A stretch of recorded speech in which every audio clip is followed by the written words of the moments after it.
Бямбаярын орхон түшээ мөрөн, эрийн хиймэр, эзэн заяа гэдэг дуунуудыг ингээд сонсоод үзээрэй.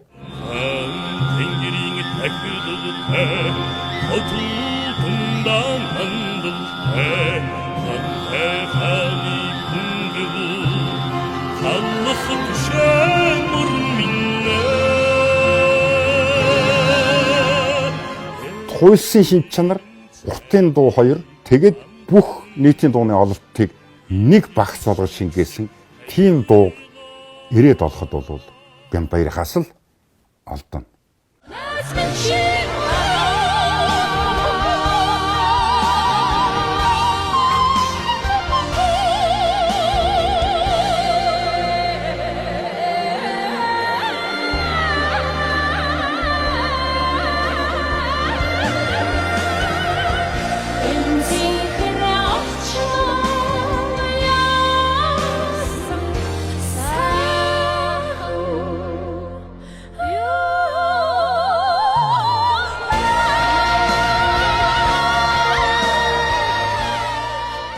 Энэ чанараараа Монгол дуу өөрөө эртний аялга, орчин цагийн эстрад гэж ярьдаг бид нар. Орчин цагийн дууны аялга хоёрыг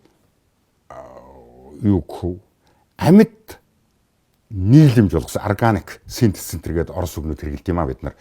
Тийм амьд нийлэмжит чанарт бий болгосноор бол үнэхээр энэ бол шинжлэх хөгжмийн зохиолч юм байна гэж.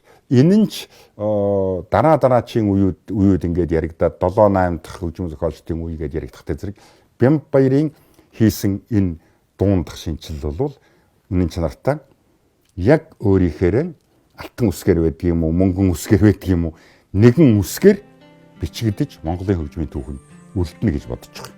Тэгэхээр энэ талаасаа бол Монголын хөгжмөд өөрөө их том орон зай эзэлсэн шинжлэгч хөгжмийн зохиолч гэж би ухаардаг юм да.